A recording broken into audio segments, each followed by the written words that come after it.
Төв аймгийн Эрдэнэ сумын нутагт Тэрэгжин шугайгийнх газар 2020 онд болсон нэгэн эмгэнэлтэй хэрэг 2022 онд улсын дээд шүүхээр эцэслэн шийдвэрлэгдсэн байна.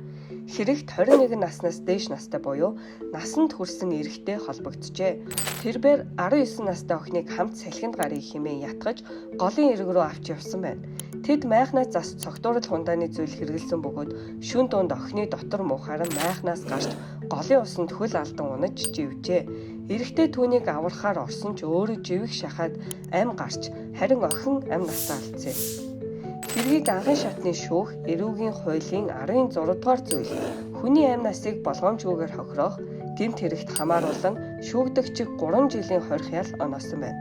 Дав залдах шатны болон улсын дээд шүүх уг зүйлчлийг хэвээр үлдээсэн бөгөөд дээд шатны шүүх хэргийг илүү гүнзгий хууль зүйн талаас нь тайлбарласан юм. Улсын дээд шүүх тайлбартаа дараах үндслүүдийг онцолжээ. Насанд хүрээгүй хүүхдүүд буюу өсвөр насныхны бие бэлдэр сэтгхүй оюун ухаан бүрэн төлөвшөөгүй байдаг тул архи согтуурал хундааны зүйл хэрэглэх нь тэдний мэдрэлийн тогтолцоонд илүү хор хөнөөлтэй.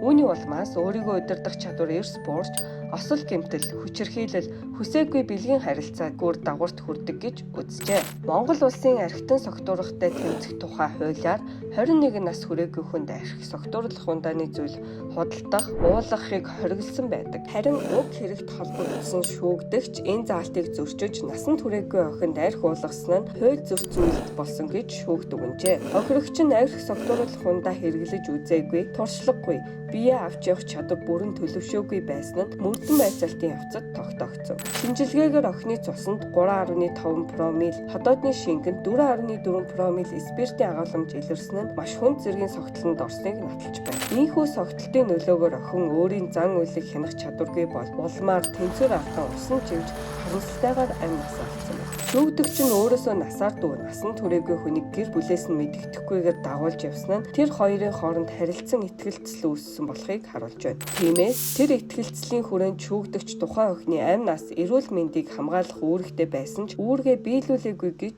үзэх үндсэлтэй гэжээ. Түүнчлэн шүүгч онцолж хэлэхдээ хэрвээ чи 21 нас хүрээгүй хүнийг архи согтуурал хундаа уулгасан бол түүнийг гараасаа буюу дэрэгдээсээ алхамж холдуулж болохгүй. Учир нь чи аль хэдийн хууль зөрчиж тэр хүний аюулгүй байдлын өмнө хариуцлах хүлээх байр суурьнд орсон гэсэн үг хэмээн тайлбарласан байна. Шүүхийн шийдвэрээр шүүгдэгчийг харилцан итгэлцлэр хүлээсэн үүргээ биелүүлээгүй болгоомжгүйгээр бусдын амь насыг хохироосон гэж үзэн эрүүгийн хуулийн 16 дугаар зүйл зааснаар үндслэн ял оноосон. Энэ хэрэг нь насанд хүрээгүй хүнийг согтуурал хундаанд уруу татах болгоомжгүй хариуцлагагүй үйлдэл ямар ноцтой үр дагаварт хүргэлж болохыг харуулсан эмгэнэлт сургамжтай тохиолдол болон үлдсэн юм а.